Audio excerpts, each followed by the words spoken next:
Welcome back to Is It Wrong? The topic of girls in a dungeon.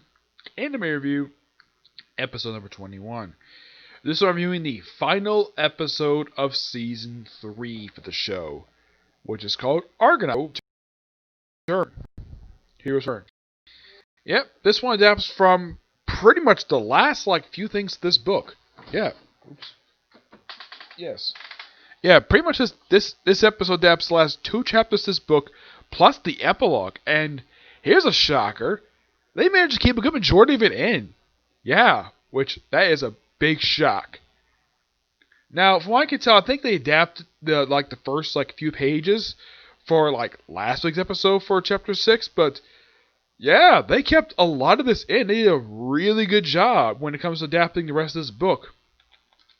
Given the fact they adapted pretty much almost 60 pages. It was a bit less when they started with this arc. Yep. So, this episode picks up not long after last week's episode left off, where Hermes comes suggesting to Philip to basically have some of the Xenos die at the hands of Bell in order to restore the man's reputation. Philip's like, okay, alright, and Gross himself volunteers for the Chosen. Flashback. And then, of course, they have him and a few other monsters. I don't know who these monsters are. I think they may be seen once or twice, but Gross basically, yeah, he pretty much just volunteers, and he also is told, hey, go out this one girl who's got the female counterpart to this particular jewel. He's like, okay, and it's Elena, who happens to have the particular bracelet. Yeah, Hermes set up that himself. And then Bell comes. Now, the thing is, the episode does start off basically before this fight happens with Bell. I think it's Bell, Lily, and Makito. Not Makito, Welf. We're basically discussing what happened. Now, this portion you're probably thinking, wait, why is Bell here for? Because, well, there was a communication from last week's episode, had him basically meet up with Hestia, which, okay, that's perfectly fine. But unless you watched last week's episode, you're probably like, what the heck is he doing here? Yeah. So, they come with the interesting idea to basically get to the artificial labyrinth. So, basically, Bell, of course, overhears what happened, so he takes on Gross himself, and he fights him for a pretty good period of time, and then I guess that Freya must have got really bored of this fight, of this stage fight, so unleash the Minotaur! The one-armed Minotaur. Yep, the one-armed Minotaur.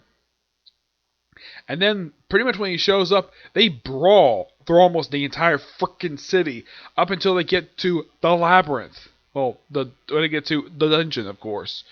Yep, and Bell half the time gets a crap beat out of him.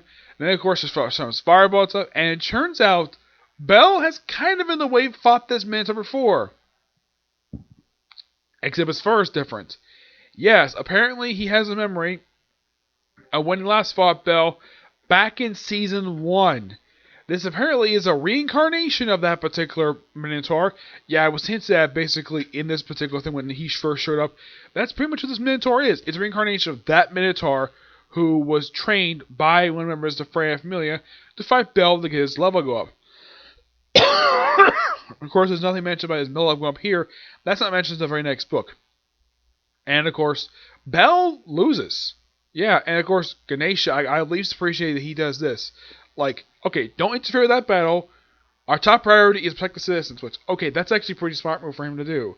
Because interfering in this one-on-one fight, even he can tell this is an awesome battle. He'd rather not have any interference, so just protect the civilians, because somehow they brawl straight to the dungeon, and then, of course, Bell loses, and then, of course, his name is Astros, I think his name is. Oh, yeah, and by the way, Gross, what happened with him? Yeah, during the confusion, Hestia basically smuggled him and the other monsters away, and they got back to the dungeon no problem, and Philos is like, everything's all perfectly fine. Well, kind of basically, stuff basically is shown to be going back the way it was before.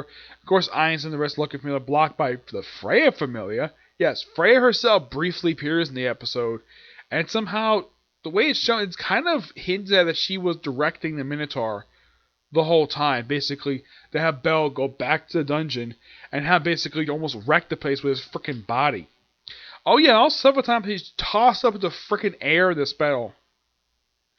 And then pretty much after the battle's over with, Bell, of course, his alpha is like heavily damaged. He got a slash mark across it. One of the jewels in his gauntlet has been destroyed during the battle. Also, one of the knives he carries, the red one, that was destroyed in this battle too. He also apparently was given by the Freya Familia, indirectly of course, a big long ass knife, basically a big sword, and fought the Minotaur with that, and also slashing the Minotaur.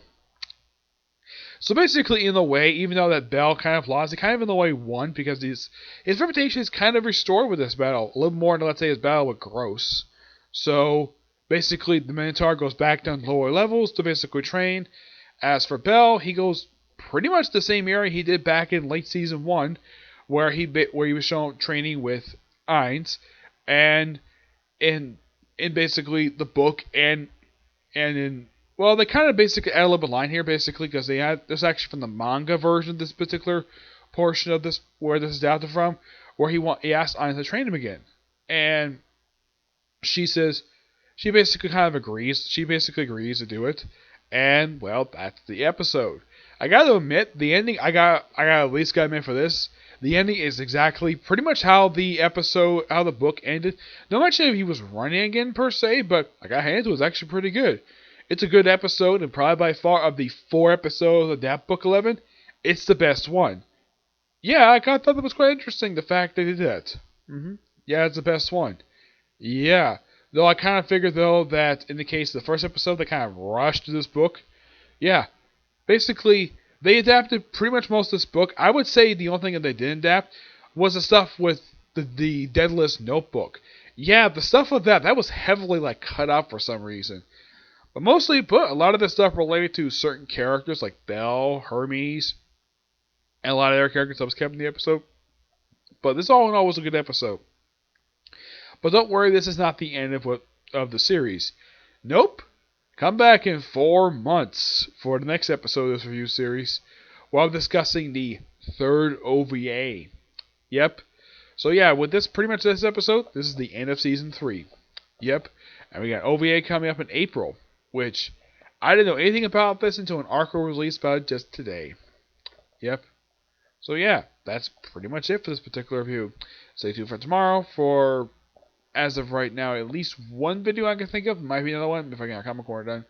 If I get a couple more trades done. So tomorrow, just basically mostly just a review for Case Closed tomorrow. Yep. But see you next video. Bye.